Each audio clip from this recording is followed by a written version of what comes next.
Welcome, everyone. I'm Erin Boggs, Executive Director of Open Communities Alliance. You are here at Planning for Equity. We're really glad you could join us, and we're going to get started. So I am going to start by just mapping out what we will be covering tonight. And through the evening, you'll meet the various people I'll be introducing. And we're going to start with Sam Giffen, who is the Policy and Data Analyst for Open Communities Alliance. He will be talking through our new report that we issued earlier this month called Zoning for Equity, Volume 2, which will highlight some of the real challenges we're seeing in zoning across the state by focusing on what's going on in about 12 towns. I will follow him and talk a little bit about a solution that we have developed and studied over the last several years called Fair Share Planning and Zoning, which will leave us with a question: can it work in practice? And I will turn the program over at that point to Pam Lucas, who is in her day job an immigration attorney, and in her community work, a leader of the social action element of Talk Glastonbury, which is a local community group in Glastonbury, Connecticut. And she will talk about our work together to figure out whether Fair Share could work in practice in Glastonbury. And for that, we turned to John Guskowski of Tyche Planning and Policy Group, who ran the numbers for us in Glastonbury, and he'll present his findings. And John will be followed by Stephen Hernandez of the Commission for Women, Children, and Seniors, who will offer some perspectives on, how, if we were able to adopt Fair Share, it would assist the constituencies the Commission works with, and also talking about their need for affordable housing. So with that, I will turn the program over to Sam.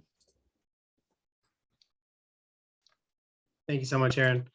I will share my screen. Can I get a thumbs up or someone acknowledge you can see it?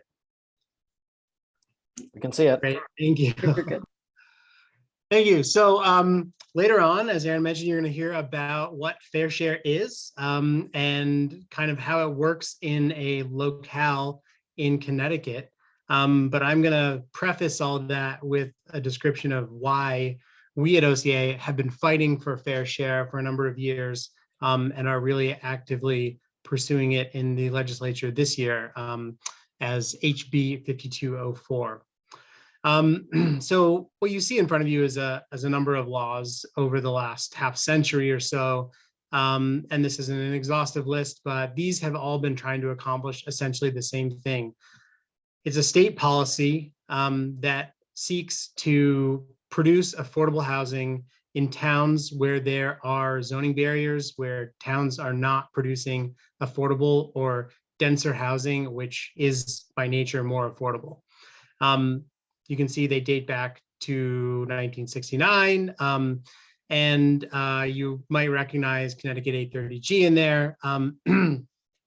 But over the course of my presentation, hopefully you'll see why we have settled on the Fair Share concept coming out of New Jersey. But I think it's worth setting the tone with no disrespect to those other states, but Connecticut stands out even in its need for such a state policy. So Connecticut over the past decade only grew 0.9% in population, which is 46th among states in the nation. It's also 46th in GDP growth or economic growth, and 39th in net migration.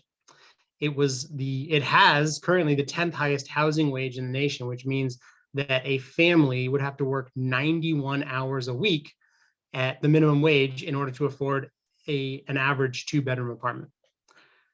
Now, if you zoom into a Hartford region, and I'm using the Hartford region here because it's the only metropolitan area that's large enough for some of these segregation statistics to calculate. But a third of the population of the region is people of color.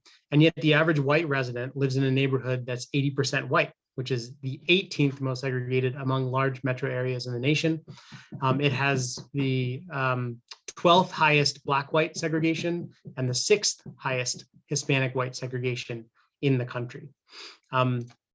Just to touch on education a little bit, which I will get into more deeply later, the educational inequity is such in the state that we have a public school system statewide where whiter schools have more money per student, more diverse schools have less money per student, and more majority people of color student bodies have the least money per student.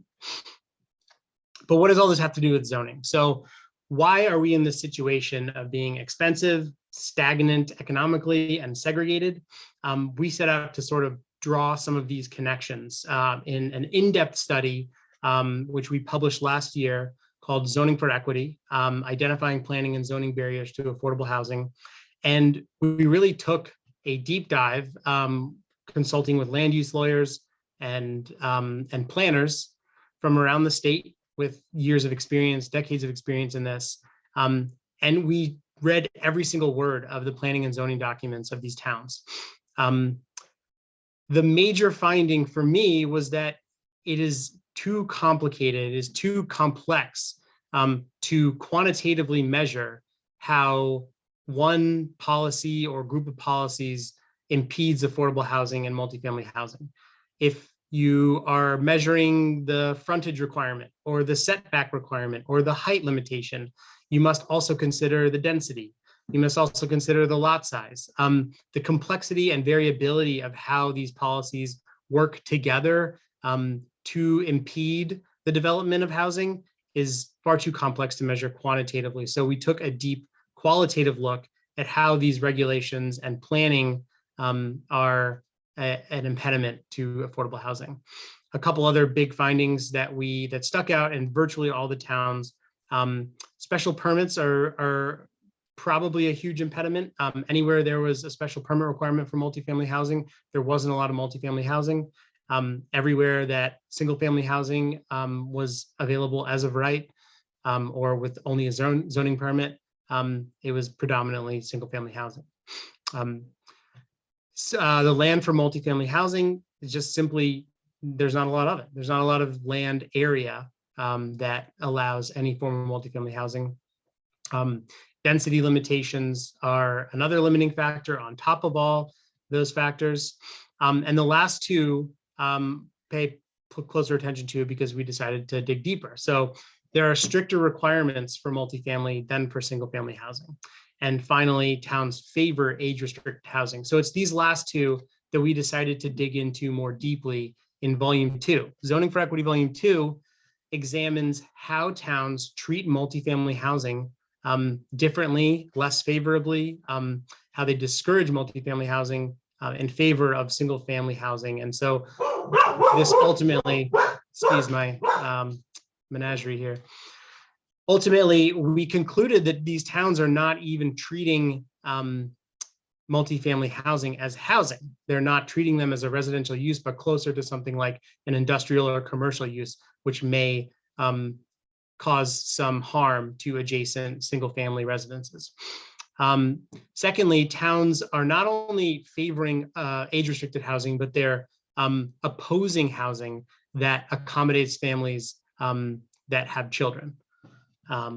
So on the first theme, really basically the most simple way to put it is to look at a zoning map. And you can see this example from New Canaan. The green, the white, and the beige are all exclusively single family zones that makes up, I think you could ballpark about 90% of the land area of the town is all residentially zoned. Those are all the residential zones. Multifamily housing is not allowed anywhere in those zones. And then residential land that does allow multifamily housing can be found in these tiny little areas that you can see, in the blue circle. I think one of the pink areas there is an area that allows very low density multifamily, and it requires a special permit. So part of this differential treatment is simply in the bulk of land area, which doesn't allow multifamily housing, period. And if it does, it requires Planning and Zoning Commission discretion. It is typically very, very small scale, so lower densities, and is also competing with existing commercial and industrial uses. So it's typically not fertile land ready to be developed. It's typically occupied by commercial uses. Some of the most difficult things to quantify, I guess, are how towns consider multifamily in their planning. So not just what do the regulations say, but what do towns think about multifamily housing? And a lot of towns think of it as a threat to their existence, to the character and compatibility of the town, really admitting that the towns see themselves as single family dominant, and any multifamily has to, in the words of New Canaan's Plan of Conservation and Development, have to come with a significant community benefit. Otherwise, they should be discouraged. So the language of threatening and that maintaining the status quo was predominant in all of these towns. So often town planning doesn't even consider multifamily. Weston is a pretty stark example, and I think the most extreme that we came across, but it's worth pointing out. So Weston's 2015 analysis of what the town could accommodate included the suggestion that there was room for about 85 more homes. And take a look at Weston. So the yellow area, or approximately 99.9% of Weston, is single family detached housing only on at least 2 acres. That's small, the small orange area of a few handful of parcels is predominantly, it's the town center, it's government, it's mixed use. So it could potentially allow a slightly higher than single family uses. One of the most, I think, visceral for me examples of how multifamily is treated is the visual obstructions, also known as buffers or landscaping requirements that are required between single family and multifamily housing. So it really indicates that towns want a physical obstruction, not just a physical obstruction separating with lines on a map, but also towns don't want single family neighborhoods to have to see multifamily housing. And I think it's very instructive here that Old Saybrook puts multifamily and non-residential uses in the same category of regulation, where single family use has no requirement for landscaping or buffer. One critical piece which is worth mentioning is simply a matter of perspective, and multifamily housing, where it is allowed, is generally very, very low densities. I think one example, and this is just kind of, it really tells you how towns are thinking about multifamily housing and density. But Farmington's land use map uses as high density, its category, the highest density that it includes is 3.5 units per acre. And I think John will probably speak to this more, but 3.5 units per acre can be accomplished with single family detached housing on moderately large lot sizes. So you can also see that there are only a few sporadic areas that are shaded orange that could accommodate that. To the second theme, which we really dived into in the second volume, are the barriers for housing that could accommodate children. And we started out with this theory, okay, towns are simply favoring age-restricted housing, not necessarily a bad thing to promote age-restricted housing, but towns seem to be favoring it at the expense of multifamily housing, at the expense of housing that is accessible to families.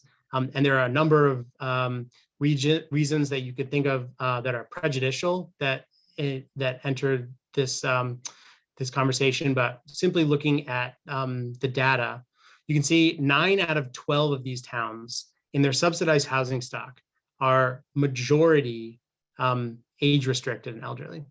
So this is completely out of proportion for the need. I'm in a number of ways. First of all, simply the need for family housing and housing that accommodates children is astronomical in our state. But you can also imagine that not every elderly person wants to live in age-restricted housing. Most, in fact, want to age in place, age in their own home, and many would probably like to live in a multi-generational community. And I think you'll hear more about that later. But what would really make the most sense is housing that is for all types of people and all types of income. So affordable housing that meets all of these needs. But that's not currently what towns are planning and zoning for. And we get to some of the why towns are doing this in some of the planning documents. I mean, some of them are very explicit. The purpose is essentially to prevent housing that could accommodate children. It's not just to promote housing for the elderly.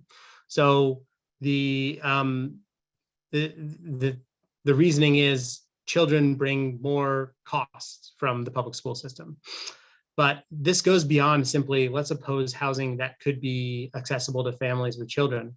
Towns are saying that we not only need to not make multifamily housing and not make multifamily housing with more than 2 bedrooms because that could accommodate children, but we need to make sure that our age-restricted housing never gets converted to regular unrestricted multifamily housing, really suggesting great lengths to prevent children from moving to their town. And so there are fiscal reasons as well. Towns often refer to this cost issue and the needs of their students. But in perspective of understanding that we're one of the most segregated states in the country, and referring back to that chart I showed at the beginning where BIPOC students simply receive less money in their schools. Their schools receive less money. This kind of falls on deaf ears. So the complaint that we need to protect our fiscal budget. So every single town that we studied had a higher per pupil expenditure, a much smaller population of English language learners, a much smaller population of students that are eligible for free and reduced price lunch, and much smaller population of students with disabilities. And yet, we're able to maintain lower mill rates, so pay less in taxes than their urban counterparts. And this is just the impact of segregation you're seeing in dollars of education.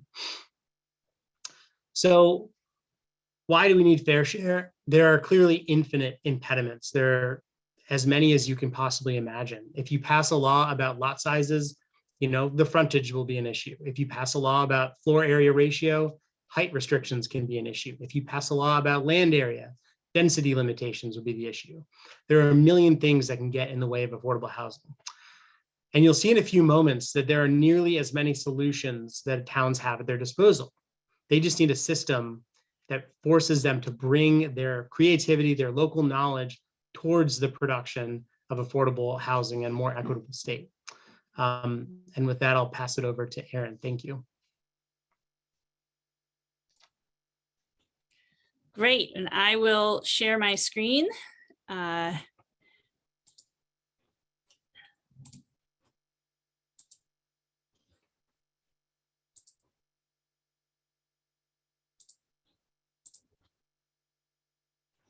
All right, are you seeing the presenter view or the regular view?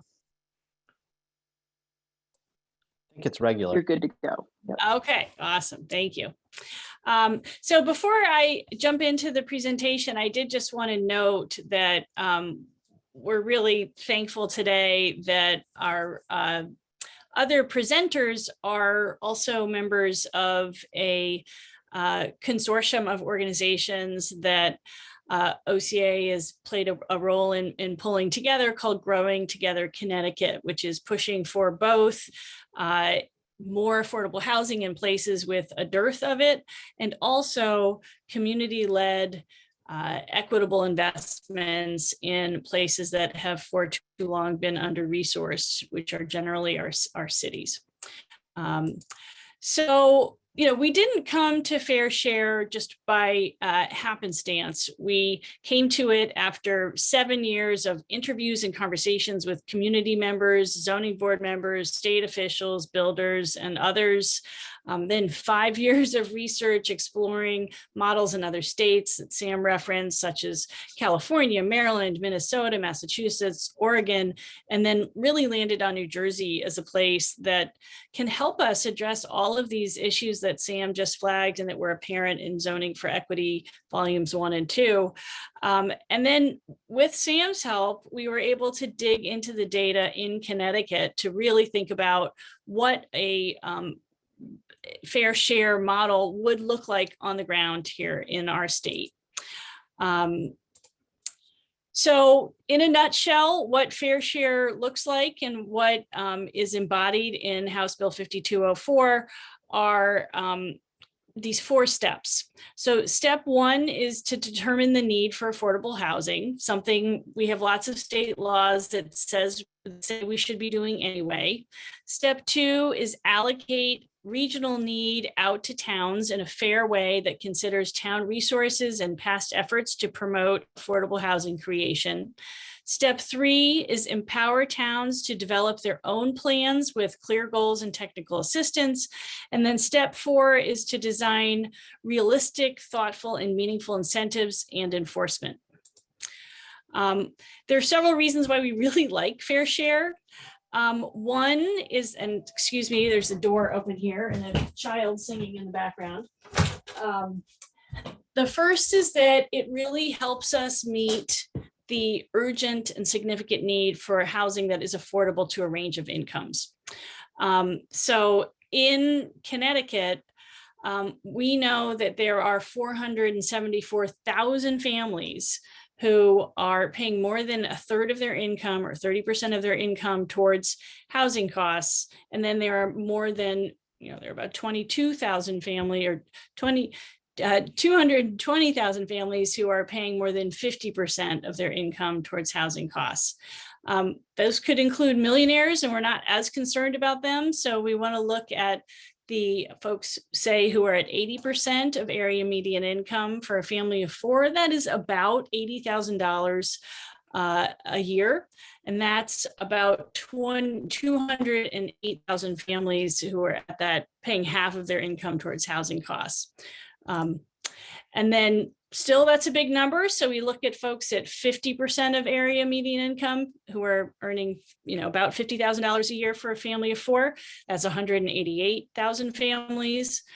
And still, that's a big number. So we're going for as conservative as we can. And we get to families who are below 30% of area median income, who are paying more than half of that income towards housing costs. That's 135,000 families. Those are families over and above families who are getting help from the government for housing, like families who are living in low-income housing tax credit, affordable units, or families who are getting the housing choice voucher program benefits. So we have selected this number because it shows the number of additional units we need, but also because some of the housing built through fair share will come through what's called inclusionary zoning, meaning buildings will be constructed that have, say, 15% of the units designated as affordable and the rest market rate, but denser and less expensive than your average single family home on a large lot.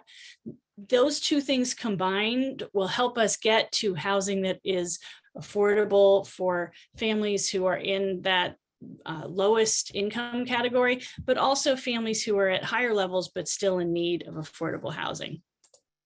We also like fair share because it conforms with existing laws governing zoning, both at the state and local level. We have fair housing laws. And one of the things that our fair housing laws, both at the federal and state level, say is that you can't have policies that have a disparate negative impact on certain groups like Black and Latino families if it's not justified by a strong non-discriminatory reason. And when families, like on average, Black and Latino families in Connecticut disproportionately have lower incomes, then they have a disproportionate need for affordable housing, and these kinds of laws kick in. So Fair Share helps us with that.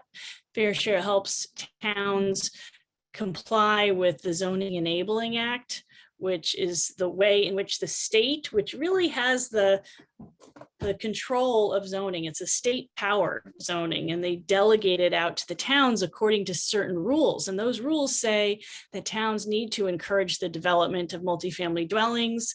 They need to, towns need to help us meet the regional need for affordable housing and promote housing choice and economic diversity, including housing for both low and moderate income households. Fair Share helps us get to that and the planning obligations that really follow those requirements as well. And then it also helps us with complying with our state constitution, which says that no person shall be denied the equal access or equal protection of the law, nor be subjected to segregation or discrimination in the exercise or enjoyment of his or her civil or political rights because of religion, race, color, ancestry, or national origin.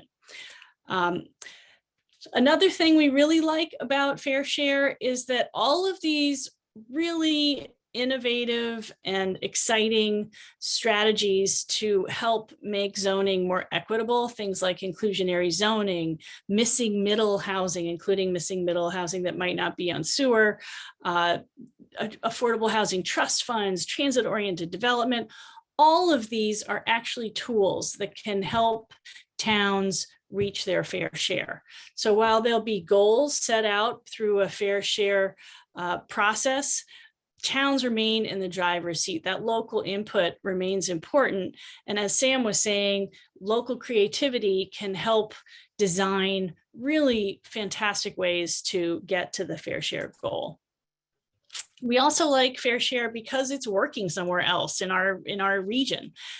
In New Jersey, it's working both to produce affordable units and to create desegregated housing options. So currently in New Jersey, under Fair Share, about 170,000 units of affordable housing and market rate housing have been created. And then there are agreements in place that will create another 150,000 units of affordable housing and market rate housing. If Connecticut followed this trajectory, we would, over the next 10 years, be able to plan and zone for about 300,000 units of affordable and market rate housing. And just to show you what's going on in New Jersey, I'm going to actually zip through this and just show you, give you the punchline, but these are changes in diversity and segregation in New Jersey over the last several decades. The place on the map to look at is the sort of those tan shaded areas, but I think it actually is easiest to take in on the last slide I'm going to show you of this series, which you can see over time at through 1990, 2000, and 2010, the expansion of those tan areas. Those are those high diversity areas in New Jersey. So, we really see some significant changes. Another thing that would be wonderful if we could adopt Fair Share is we would see a fantastic impact on our economy. Because you would have all this building happening, because you would have residents who are able to spend more in their local economies, and people who would actually have to spend less on housing and could therefore spend more on other things, we would have a tremendous boost.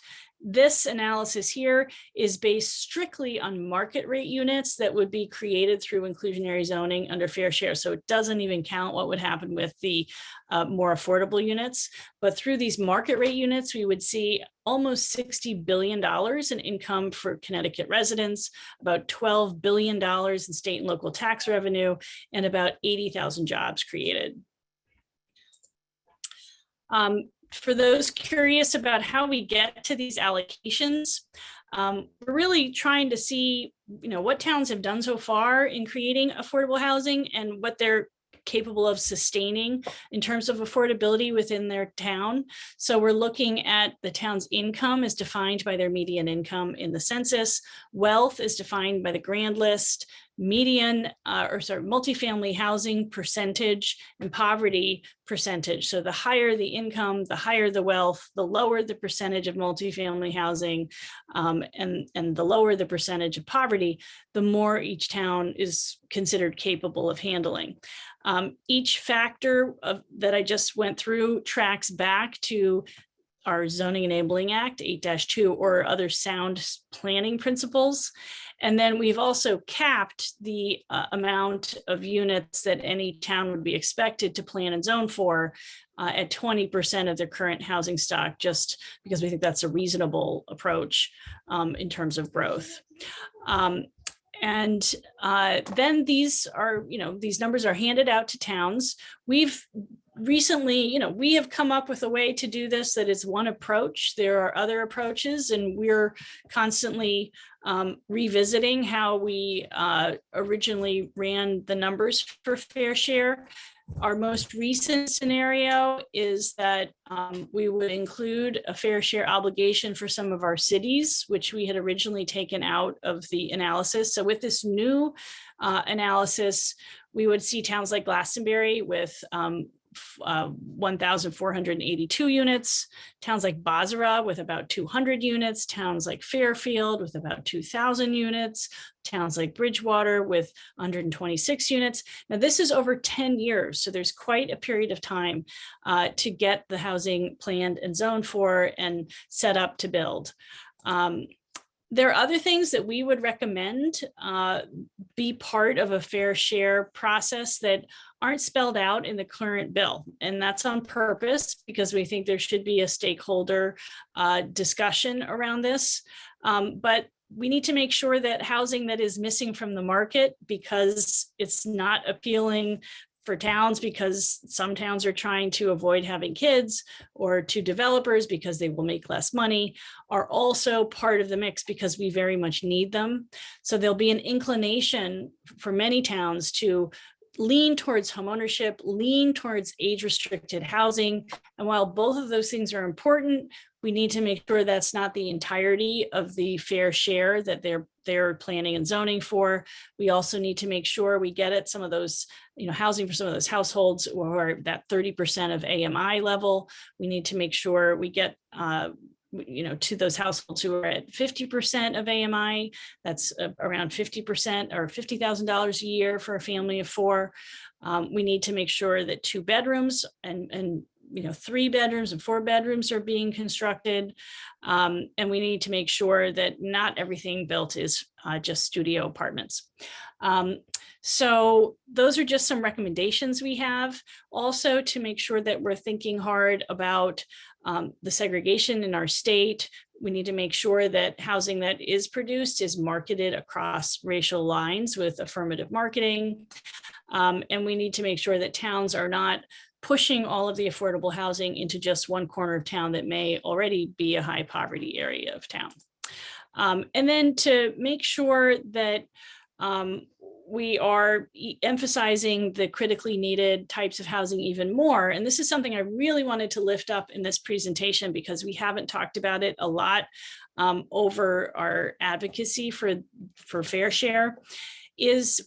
Our recommendation is that we should be doing something along the lines of what is happening in New Jersey, where the unit need is converted into points, and then extra points, double points, can be awarded for certain kinds of housing that is really especially needed, like that very low income housing, like units with 2 or more bedrooms, like housing that has supportive elements to it, wraparound services, often for families or individuals who have been homeless in the past, like housing that has accessible and adaptable units for people who have mobility challenges, units that will be rented by families who are using government vouchers, and then even things like energy efficient units could get extra points. And if you do that, and we've run some numbers, we've sort of used a conservative estimate that with those double points, towns would be able to get to their fair share points by doing only 70% of the units that are allocated to them, we would see these ranges. So for example, in Glastonbury, the range would become something like about 1,000 units all the way up to 1,400 units. And you can see that kind of range across these other towns that I just talked about. So with that as sort of a background of what this thing called fair share is, we really came to the question of, can you do fair share? Like, we know we've seen it in New Jersey, but how would it play out in Connecticut? And for that, we partnered up with this awesome group in Glastonbury called Talk. And we're very fortunate to have with us tonight Pam Lucas from Talk, and I am going to let her pick the story up from there. Thank you, Erin. Can you hear me? I'm here tonight. Yes. Good. I'm here tonight as a member of the Glastonbury nonprofit Talk, Truth in Action with Love and Kindness. We've been partnering with OCA for over 3 years now to find ways to get our town to expand its affordable housing options.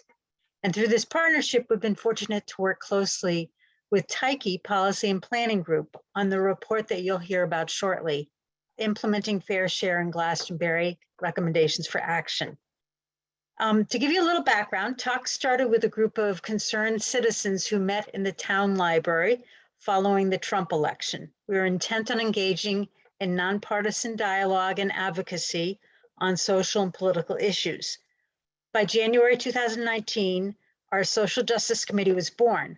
We wanted to do something real to address our state's profound segregation and the limited access to opportunity afforded to so many residents. We decided that we should try to make our town more accessible and welcoming through getting it to expand its affordable housing options, and we reached out to OCA for help. Over many months of pre-COVID meetings with Erin, Lisa, and Taniqua in our members' dining rooms over wine and Erin's husband's wonderful cheese, and then during COVID via Zoom, we learned about affordable housing issues, and then we began organizing presentations in our community. Our Social Justice Committee readily embraced OCA's fair share concept, but we wondered what it would take to implement it in our town. Thanks to a grant from the Hartford Foundation for Public Giving, we were able to retain the services of Tyche Policy and Planning Group of Vernon, Connecticut, whose mission is creating great communities for all. Co-founder and principal John Gaszowski has been a planner for 20 years. He holds a master's degree in natural resources management and engineering from UConn. He's on the board of the nonprofit Connecticut Resource Conservation and Development Council, including the last 13 as president. And he performs planning work for many private sector developers and municipalities. He and community development planner Rachel Burstein put in countless hours, many on a volunteer basis, to analyze Glastonbury's zoning practices and ordinances, available property, and geology, to come up with very specific strategy and policy recommendations that our town could undertake to meet its fair share responsibility. John will tell you about how Tyche approached this exercise and arrived at their recommendations. During the time Tyche was working on the report, our town was in the midst of drafting the state-required affordable housing plan. OCA's Sam Giffen and Roger Maldonado and John made several fair share presentations to our town's Affordable Housing Steering Committee that was drafting the plan. Talk members spoke at the steering committee meetings too, referencing the Tyche report recommendations. Tonight, the Town Plan and Zoning Commission is meeting to consider whether to recommend to our town council that it adopt the current revised draft of the plan. This draft is an improved version of the steering committee's initial draft, thanks to the Tyche report that we provided to the steering committee. Talk members regularly attend and speak at our Town Plan and Zoning Commission and Town Council meetings. We'll continue to do so, and we'll point to the various recommendations set forth in the Tyche report, as we urge our town government to increase affordable housing options and the number of units. Many people in our town are grateful to live in beautiful Glastonbury with its excellent schools, but they do not especially care about making our town more accessible to others and are opposed to changes that they believe will increase their taxes. Many of our town leaders, unlike the Talk Social Justice Committee members, are not ready to embrace fair share, but they do seem willing to take some steps forward. It's going to take significant political will to get Glastonbury to be a significantly more open community. And that's why the Fair Share House Bill 5204 is so important. Thanks to the Tyke report, we see that implementing fair share in our town is potentially doable. Thank you, and let's turn to John. Thank you, Pam. It's very exciting for me as a relatively new business owner. My planning group has been in place for about a year. It's very exciting to have something called the Tyke report that's so cited and quoted so generously. I'm going to share my screen and sort of buzz through a bit of the work that we did along with OCA and particularly with Talk. We did a report basically looking at coming up with a fair share plan for the town of Glastonbury. In very brief, Pam was nice enough to read my sort of formal bio, but our planning group has actually been very, very active over the last year and a half in working on the 830J affordable housing plans that all municipalities in the state are now mandated to write and update every 5 years. So the red stars that sort of scatter the map are the affordable housing plans, the 830J plans that we have either written over the last year or in process of writing. And it's about 20 towns at this point that range from the little tiny towns of Scotland and Hampton, which are each about 1,800 people, to the city of Waterbury, at over 120,000 people. So we've done affordable housing thinking and planning and discussion with a wide variety of communities over the last year and a half. But the big difference between those affordable housing plans that are mandated by the state that Pam talked a little bit about and a fair share plan is that the 830J, the current state mandate, doesn't really require anything at all. It doesn't require a benchmark or a threshold or a minimum production other than more than zero, basically. And so it's a very different exercise and really a very challenging and exciting exercise to have this charge from OCA and Talk to basically hit through different planning techniques and policy changes in Glastonbury a target of 1,550. And it's interesting, I hadn't seen the revised numbers that Erin shared this evening. So Glastonbury has been ratcheted down a little bit. So the task of 1,550 was maybe a little bit harder than it needed to be, but that's all right. It was a fun challenge. Because Connecticut hasn't had a history of developing fair share plans, we had to make a few assumptions about the way we would proceed. We based the approach very much on the New Jersey model, the types of policies and the types of approaches that those communities would make in order to try to hit their fair share. But we did make some assumptions. I mean, the first is that the market demand will be there. And if we basically allow these units to happen, if we enable them by regulation, if we help put them in place by construction support, that they would be filled, that they would be occupied, that they would be built. And that's not a crazy assumption.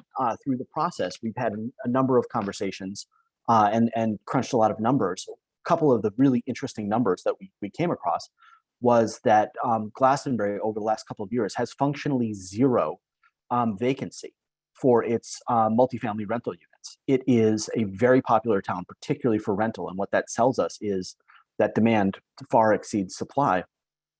And then particularly for lower income, the housing authority, the Glastonbury Housing Authority, which builds and manages certain categories of affordable housing in town and only has a couple of 100 units overall, has a waiting list of over 1,100 people who are waiting to get into Glastonbury's housing authority properties. So there's clearly, and that's just at people who know that they can qualify for housing authority property. And these are largely people in town. So it's quite clear that the demand in Glastonbury is there. So these weren't crazy assumptions that we were making. We assumed that some development costs would be necessary. We didn't assume that we would build a wastewater treatment plant out in the farthest extent of eastern Glastonbury where there's no water or sewer. But if properties were close by and basically within a quarter mile or so, actually I think we only did maybe a 500-foot buffer on public sewer and water lines, that was a reasonable amount to extend existing public infrastructure in order to facilitate development. We did recognize that there would be no single action item that was would fix affordable housing in Glastonbury, that there wouldn't be one single development of 1,500 units in twin towers up in northwest Glastonbury. That wasn't going to be the solution. So we sought to create a menu of different options for the community that they could pick, some of column A, some of column B, and maybe ratchet some of the regulatory dials to increase or decrease the assumed number of units that would be enabled. And a number of the changes, as Sam reviewed, zoning regulations are very complicated. There are setbacks and coverages and heights and densities and minimum buildable squares and buffer areas. And so some of the changes that we would be making would not necessarily directly account for a fair share unit or create a fair share unit, but was absolutely critical to put Glastonbury sort of on the right regulatory path to allow for some of these units to be built. And we also just want to pause and say thank you to Glastonbury's town staff. Their GIS staff was very helpful to us, and working with their planning director, Rebecca Auger, throughout this process was very, very helpful. And we are grateful, as Pam said, that they took some of our recommendations and did incorporate some of them into their formal 8-30J plan. We've broke down our recommendations basically into 5 areas. Probably in the first one being the most important, which is implementing 8-2I inclusionary zoning. And I'll go through that in a little bit more detail. Then we would support that inclusionary zoning with a number of zoning changes that would make it easier to develop in different areas of town, as well as looking at converting municipally owned property. The town of Glastonbury owns a great number of undeveloped properties in town that are not parks, that are not schools, that are not municipal buildings, that could be used for housing development.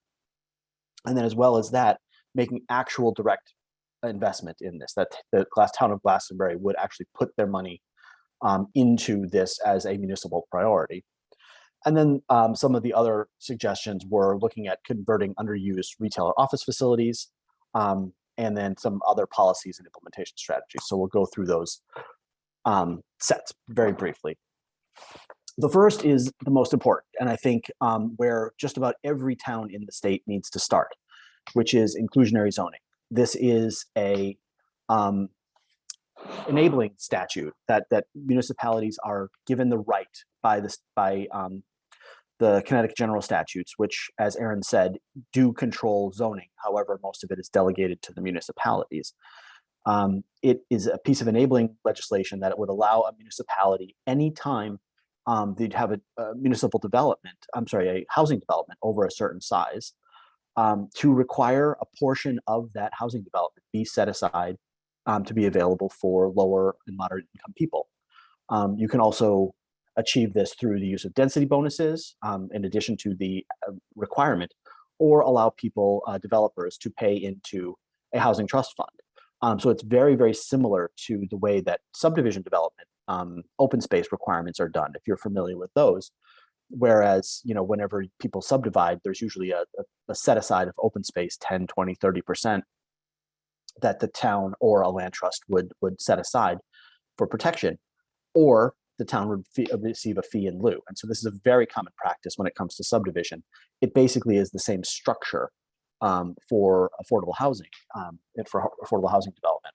And municipalities are given a lot of latitude to sort of ratchet up or ratchet down the actual percentage of set aside, the actual minimum thresholds for, is if it any developments over 10 units, any developments over 15 units, or the per unit cost if you're going to take a fee in lieu. The municipalities are given a great deal of latitude to sort of ratchet that up or back based on its needs and market conditions. So that's an absolute essential. And so many of the additional zoning changes that we would propose really rely on 8-2I inclusionary zoning to be effective and to really generate the fair share housing units that we're finding. So as Aaron said, allowing missing middle housing on lots without public sewer and water, and then some with public sewer and water. So without public sewer and water, we looked at, there's a number of fairly substantially sized vacant residentially zoned parcels in Glastonbury. And this is where sort of our GIS analysis came along. And these are parcels of, an acre, 2 acres, 3 acres that we assume could be developed with some missing middle to 4 to 6 to 8 units per. And the Open Communities Alliance did an exercise like this in the town of Woodbridge about a year ago, and basically designed a house that's a multifamily, a 4-unit that looks just like basically a large single family residence that would be common and basically invisible in the community of Glastonbury. And so we made assumptions of the number of developable lots. We picked a small percentage of them if we allowed this sort of multifamily to be allowed by zoning, which would require a zoning change. Basically, and assuming a number of units per development, basically 5 units, setting aside a quarter of them to be set aside for fair share units to be affordable. And we came up with these numbers. Basically, new construction come up with about 200 fair share units, and then conversion, basically expanding or reconstructing properties that are already developed, converting a single family residence to a 2, 3, 4 family. We assumed a much smaller percentage of those, but still came up with over 300 fair share units, just because there are so many large single family existing residential dwellings in Glastonbury. And even a conversion of a very small percentage of them would result in significant gains for affordable housing.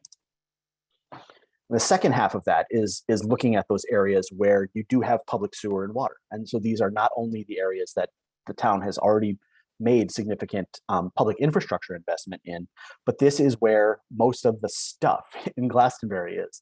The town hall and shopping and schools and civic resources and jobs are all in this area. And so the map that you're looking at is basically the sewer and water service area map with a small, as I said, about a 500-foot buffer on it.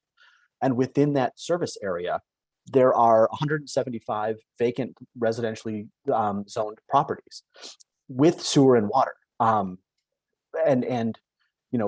Given what Sam was talking about, these are basically relatively low density. On all of these vacant lots, you could only have, if nothing changed in town, 1 house, 1 residential unit. So if we change that and made it possible to, through the zoning regulations and inclusionary zoning, allow you to develop these properties that have public sewer and water infrastructure at a much higher density. And we figured about an average of 14 units per vacant lot with sewer and water lines. And then again, assuming because market conditions in Glastonbury are very strong, there were very, very few properties of any size within the sewer and water service area that had not been developed. I mean, this is a relatively small number. So basically, if you've got a residentially zoned land with sewer and water in Glastonbury, chances are it has been developed or is it about to be developed. So the market is very strong. So we felt confident about some of these numbers. And if we allowed for the multifamily and sewer and water areas, we came up with over 300 new fair share units. And again, these are numbers these are basically one at a time points. None of these qualified at the time we did this for the revised model that Aaron rolled out, where things could get double points, which makes this whole thing easier basically for Glastonbury to hit its target. And in addition to that, similar to what we did with the non-sewer service area, we assumed that some people would choose to convert or redevelop their existing property if they had a single family residence to basically tear it down and start from scratch, because now they could create something multifamily, a significant market opportunity, or convert what they had. And so we assumed a very small percentage, basically 1% of the sewer residential lots that were already built on, served by sewer, would convert. And that would come up with another 150 or so fair share units. Some additional changes would be eliminating minimum lot sizes. As Sam said, zoning is very complicated and it's frequently very arbitrary in terms of its minimum lot size that really has nothing to do with public health, safety, or welfare. It's just sort of tradition and patterns. So we tried to ground this more in science and eliminate sort of the arbitrary 1.5 or 2 acre zoning, which really has no scientific basis necessarily, and move to a soil-based zoning. And then allow things like free splits and simple 2-lot subdivisions to that would be enabled by these smaller lot sizes, particularly if you have good soils, to pay in a small amount to a fair share housing trust. So in other words, if you're in a rural area of Glastonbury and you've got a 2-acre lot, you basically have 1.5 acres of sort of wooded backyard that you never use and you're never going to use, but you couldn't subdivide because the rules prohibited it. If the soils are there, you can split your lot and build a house back there in the woods and sell it off and contribute some of that newly found gain into the town's housing trust fund. And we believe that, conservatively, $500,000 or so is not unreasonable. We would also, the town does have some limited regulation ability to do multifamily development. This is, we're not saying there's no multifamily in Glastonbury. It's just not very prevalent and awfully hard to do from a regulatory standpoint. So we would make it easier.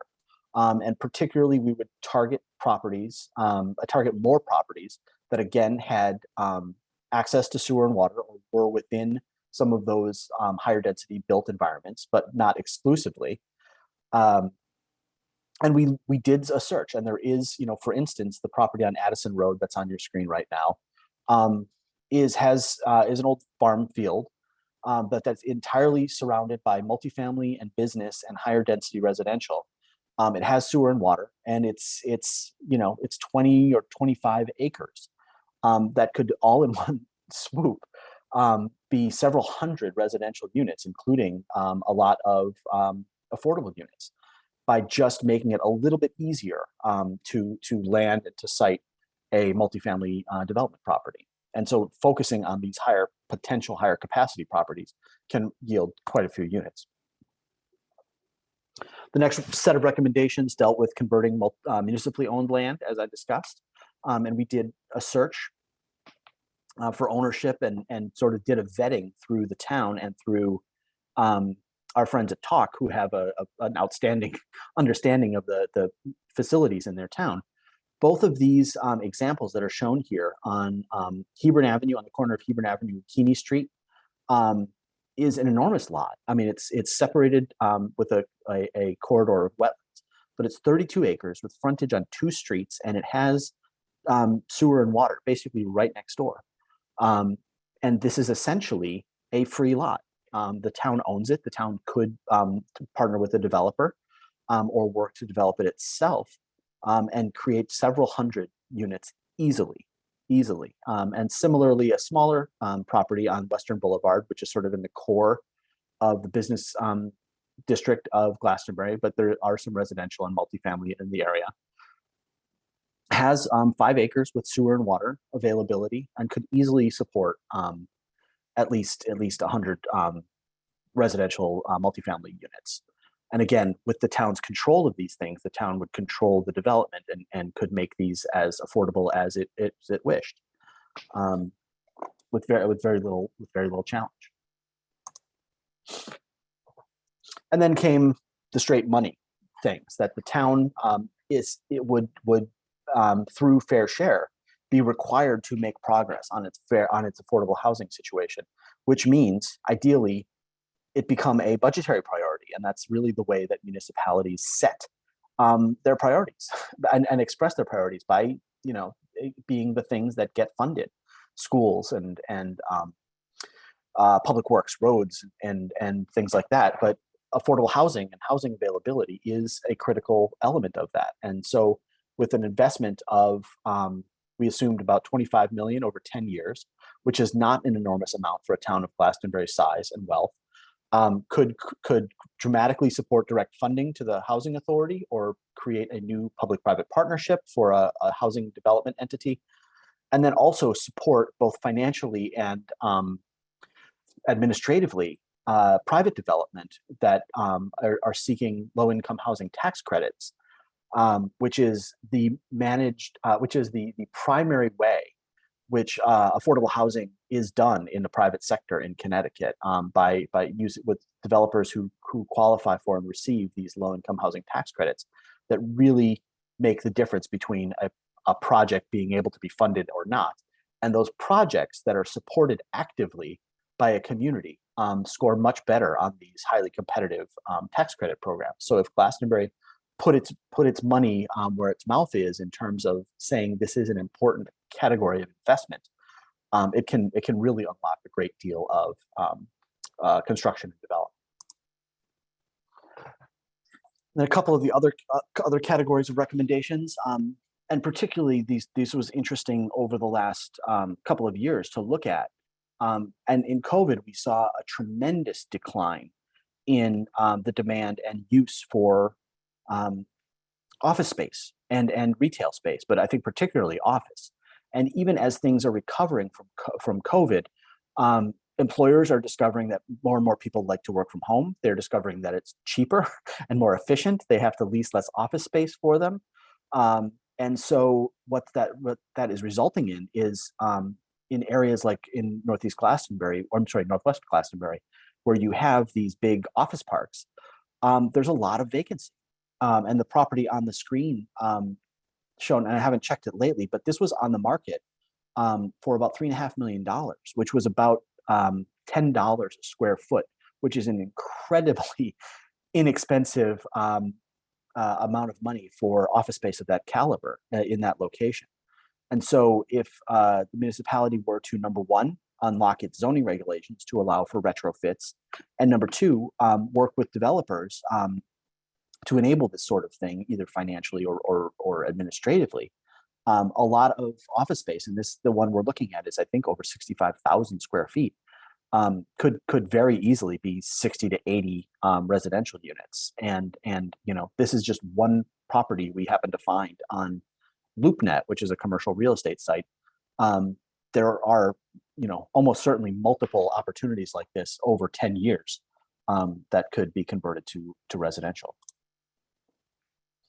And then there are a couple of other policy or investment strategies that we looked at, which would be, instead of building something new, taking advantage of the built environment and the fact that there are a number of existing residential units, multifamily residential units in Glastonbury that are perhaps by price a little bit inaccessible to lower and moderate income, to work with those landlords and to make a smaller investment to help buy down some of the rents for lower and moderate income to make them more affordable, and so to assist the landlord with not losing any revenue by providing the service.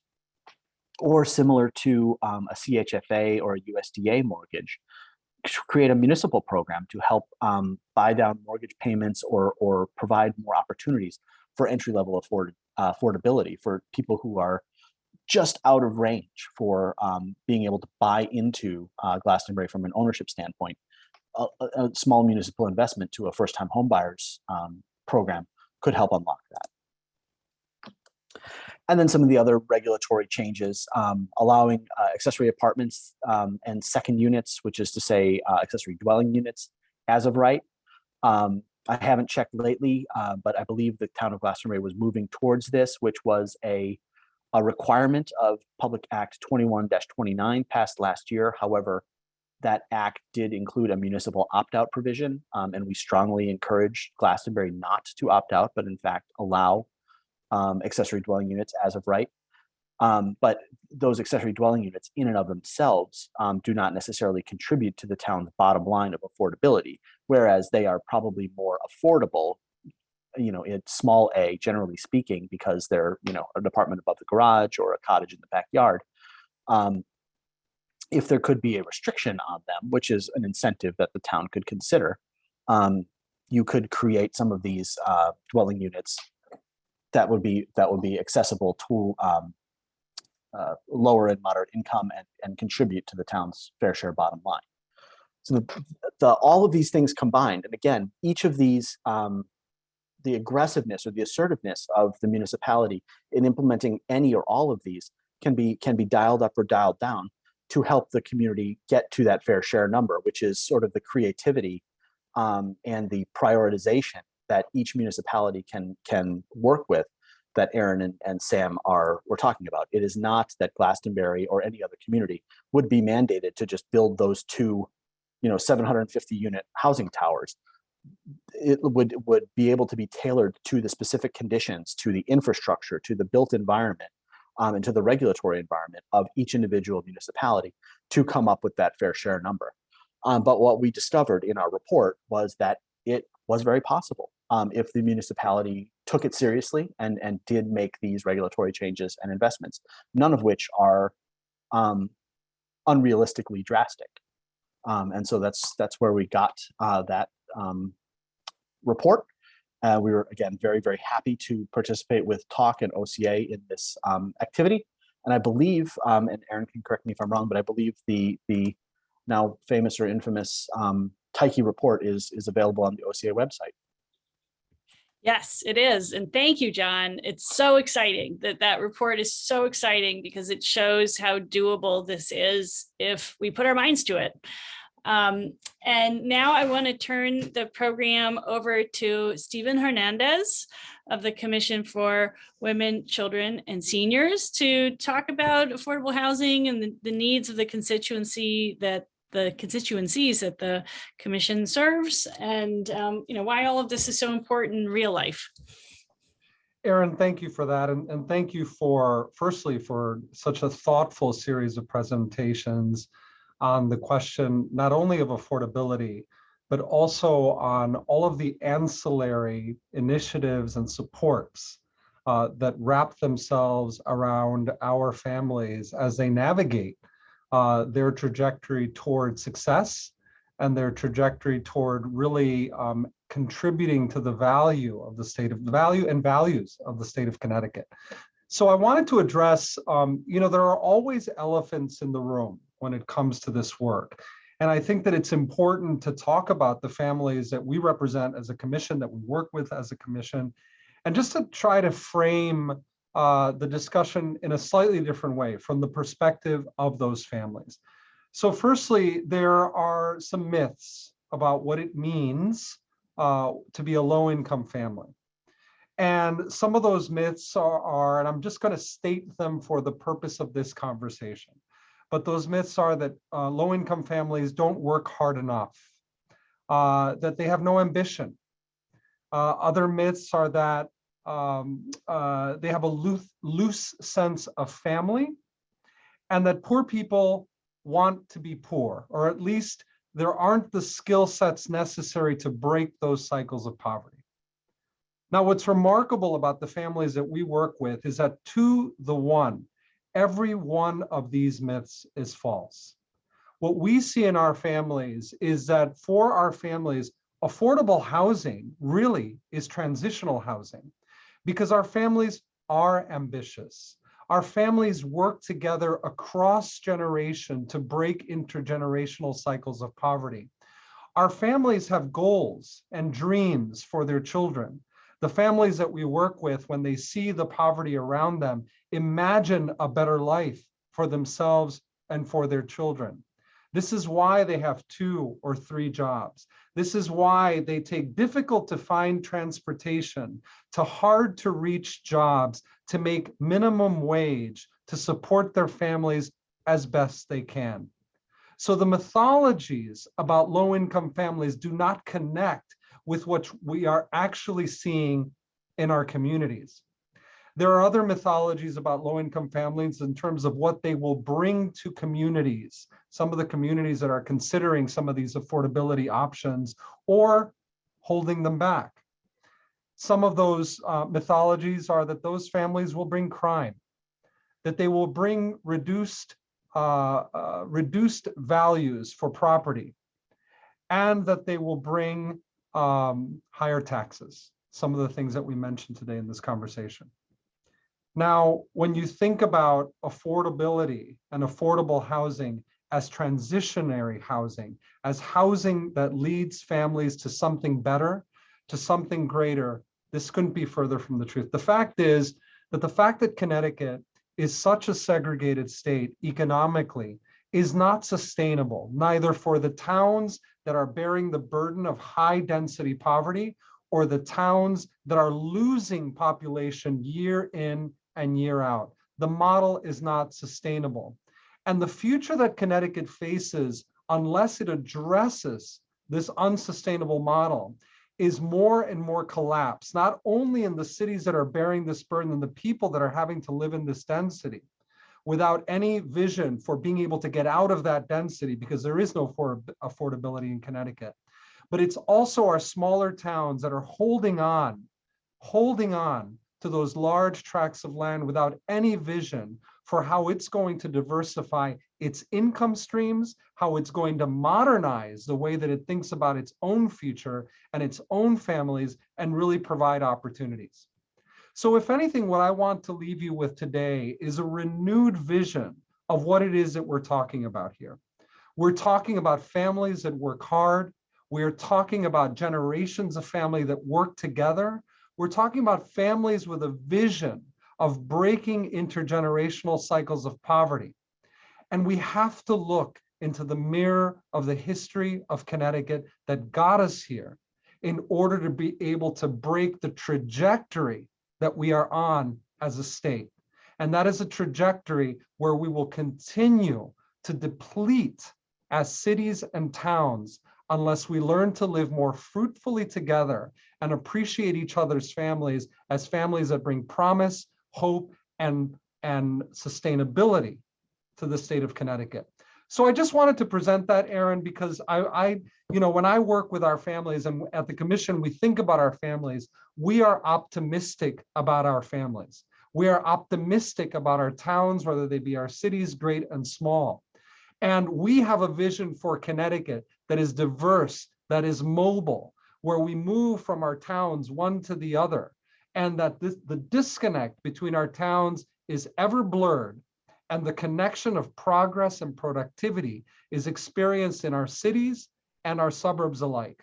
So that's my invitation. My invitation for our viewers is that you see the future of your communities in the way that we see them. Communities filled with hope, with progress, with development, and with new and emerging transitioning families that are transitioning from high density, low income family life to actually a life that is enriched, that builds wealth, and that contributes to the future of the state. So thank you, Aaron. Thank you for allowing us to think about this vision for the people that we work with, because they have it. And the reason that they want to spread their wings into other parts of Connecticut isn't because we necessarily think that me being next to you is going to make me better, or you being next to me is going to make you better. But it's because together we are actually building a better Connecticut. And that's what's exciting about it. So thank you both so much for this opportunity and for your presentations. Thank you, Stephen. I always find talking with you so inspiring. and I think that's exactly the right message. I think we're sort of better together. I think that's part of why the effort that we're working on in partnership is called Growing Together Connecticut, because that's really at the heart of it. And with that, if Pam and John want to turn on their cameras, I think we're ready to take some questions. And we have about, 15 minutes, and I think, and someone can give me a little clue here, whether people can just raise their hands or put their questions in the chat or the Q&A. Have to use the chat or the Q&A. All right, so if folks put their questions in the chat, we will pick them up from there and share them with the rest of the group. But, you know, I think a couple of things really strike me, particularly after hearing John's piece, which is just how doable this is. Like this is, you know, not that we can do it in our sleep, but that there are lots of strategies that we can put to work. And part of what Fair Share is about is shifting the incentives so that we really are no longer in towns asking the question of how do we avoid having affordable housing, but we're going to have affordable housing. How do we make it work, and how does it work best in our town? There's been some rhetoric coming from folks who really oppose affordable housing, that, you know, something like Fair Share is one size fits all, which I find to be a kind of hilarious in the sense that Fair Share itself, apart from what a town decides to do with it, is very much tailored to local conditions. And then on top of that is really handed to local communities to design and design with technical assistance and then lots of tools at their disposal. So I don't know if any of the panelists want to sort of address that notion of sort of the role that community has in shaping what their town is going to look like with a Fair Share. Yeah, I think the sheer variety of techniques and methods that we investigated in Glastonbury, I think, should give some credence to what you're saying, Aaron, that this is definitely not a one size fits all, and there are a whole variety of tools available to a community. And it's basically finally putting a number and putting a target on something that has been only sort of vaguely hinted at for, you know, over 5 decades, really, since, you know, some of the tweaks to the Zoning Enabling Statute and the Fair Housing Act. Is, you know, communities have for decades been expected to do something, you know, to provide for something, but it's really only through an initiative like this that you know, towns are actually given a target and, frankly, the opportunity to think creatively to hit that target. It's really never been, the issue's never been forced before. Right. There's a question from John Connell. How are the targeted communities, low income, involved in this effort to build more diverse communities across Connecticut? I'll take a first shot at that, and if anyone else wants to chime in, they're welcome.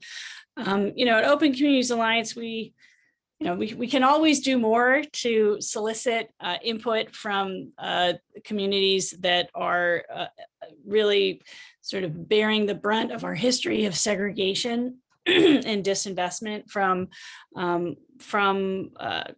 what are now under-resourced communities. But based on what we have gotten, which is input through numerous surveys, focus groups, and work that I've done over my career here in Connecticut for the last 22 years, what we know is that different people want different things in communities that are now disinvested from. So, you know, based on all the surveys, pulling it all together, I would sort of loosely put it at 50-50. About half of families who we've been in touch with who are relying on government assistance for housing, so generally the Housing Choice Voucher Program, really want to stay in the community where they are right now, which are communities that have higher rates of poverty and are more likely to be cities. But about 50% also would very much like options elsewhere. And so we need to do both things. And that's why Growing Together really is focused on the two sides of the coin represented by those two kinds of opinions. We need to be making equitable investments. We need our cities to be strong and provide the environment that is really much sought after by residents. We also need choices that haven't been there before. So I'll leave it there and just see if anyone else wants to weigh in on that question.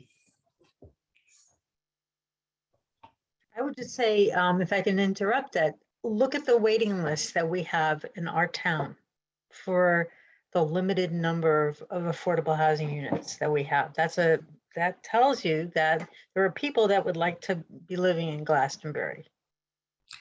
And that's true all across the state. I know in towns like, towns in Fairfield County, there are thousands of people on the wait list. And at some point, the wait list gets sort of purged. And so the number of people on the wait list doesn't even represent the number of people who would be interested in moving to the community. And that same kind of pattern is something we see all across the country. I think that's partly due to just a dearth of affordable housing, period. Like we saw those numbers, right? So there's just a real need for affordable housing everywhere. But I think it's partly due to a real interest in having access to communities that have been really off limits for so long. There's a question about the status of 5204, which is the fair share bill. That is, it was on the agenda for the Appropriations Committee meeting yesterday. There were 62 items on the agenda. Fair share was number 52 or 58. And they adjourned the meeting, I think, without getting to all of the items on the agenda. And so what I don't know, what we've been trying to find out is whether there's any chance that the Appropriations Committee is coming back into session. I think it has until Thursday to pass any final bills out of the committee or not.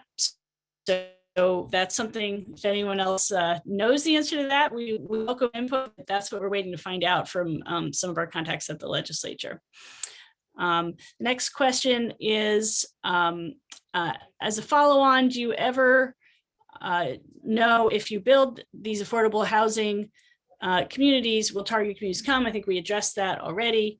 And I'm just going to scoot on down here. There's a couple of questions any news for from John. the class? Sorry, go ahead. Yeah, go ahead. There's a couple of questions for John about. Go ahead, Erin. I was just gonna, let's go to those next. I was gonna ask Pam if she's had any, you've been here. We timed this very badly because there's this parallel meeting going on in Glastonbury, but Pam, do you have any inkling of any outcomes of that meeting yet, or it probably hasn't ended yet? I haven't heard yet. No, we're expecting that most likely it's going to, the affordable housing plan is going to head over to town council. I'd be very surprised otherwise. So Sam, I'll Sure, hand yeah. it over to you for questions for John. Yeah, so there are a couple of questions that get at John's expertise. So you talked about conversions of single family homes to fourplex and also about ADUs. And there's a couple of questions about how that would work when there's no sewer system. So on large lots, and I think an acre or 2 acres are relatively large lots, even with moderately decent soils. I mean, unless you're literally built on the top of a rock, the modern engineering and modern septic systems are more than capable of supporting the 8 bedrooms that might be accompanied by a 4 or 6 unit sort of multifamily position on a traditional single family subdivision lot. It certainly towns without sewer lines may have challenge building something very, very big, but that's not really an appropriate solution in a lot of our communities. So building a little bit smaller, these middle density 4, 6, 8 unit things, developments, in many places around town can easily be supported by on-site septic system. I think in the report, we actually showed a development in Essex, which does not have any sewer lines. It's a town that I've worked extensively in. On 3 acres, a developer built 3 multifamily apartment buildings, 2- and 3-story, for a total of 52 apartment units and over 100 bedrooms on 3 acres. It's just a matter of the, having decent soils and designing a septic system, intelligently. State processes will allow that to happen. There are a couple of tricky thresholds of septic system gallons per day, and I don't want to get into the septic fueled weeds on that, but it's very possible. It's not easy to build something really, really big, but it's not at all hard to build a lot of smaller things. Thank you. There's a really good question that we get a lot. Should affordable housing locations be thoughtful as to proximity to public transportation? Does anyone want to take that? I can say a couple things. Unfortunately, there isn't great public transportation anywhere in Connecticut. I actually did some data analysis recently because we get this question quite a bit. And actually 80% of residents in the very lowest income bracket in Connecticut use a private vehicle to get to work. That doesn't mean that public transportation shouldn't be considered, but it means probably that public transportation is really not doing a good enough job anywhere. And often the lack of public transportation in a place is used as a means for rejecting more housing, when really the public transportation relies on more housing density and more people to support the justification for those, the frequency of those transit routes. So it's an unfortunate chicken and egg, but John, go ahead. Yeah, no, I think when we think about public transportation, I think the thing that gets focused on most is fixed rail, your Metro North, your Shoreline East, your Hartford line, or the New Britain Busway. But most public transportation in Connecticut is buses, is CT Transit buses, Willimantic Transit System buses, and those routes are not fixed. They can go pick up people where the people are. So if you do create a cluster of higher density where you create a couple dozen or a couple hundred new units, well, all of a sudden that's a target for a new bus stop. So bus public transportation is extremely flexible, and it can be a lagging thing, not a leading necessity. Well, these are great answers. These were great questions. We're hitting the witching hour here at 8:30. We really appreciate, we tend to keep our webinars to more like an hour, but this was just such a rich topic. We knew we needed a little more time. So thank you for sticking with us for a slightly longer period. And I really want to thank all of our guests tonight. It's such a thrill for us to be working with Pam and the folks at Talk. We've really enjoyed our partnership and hope to continue it. And it was definitely a thrill to see Fair Share put into sort of real life through our work with John, and even more real life through Steve's perspective. And of course, Sam worked on our Zoning for Equity 1 report right before his daughter was born. And then she was born, and now he's done Zoning for Equity 2. I say he has 3 children. And all his time and effort put into that have been so valuable and helpful to us. This is recorded, and we'll send the recording out to all of you along with the various reports we've mentioned. And we appreciate your support of OCA. Thank you for being here. Thank you all.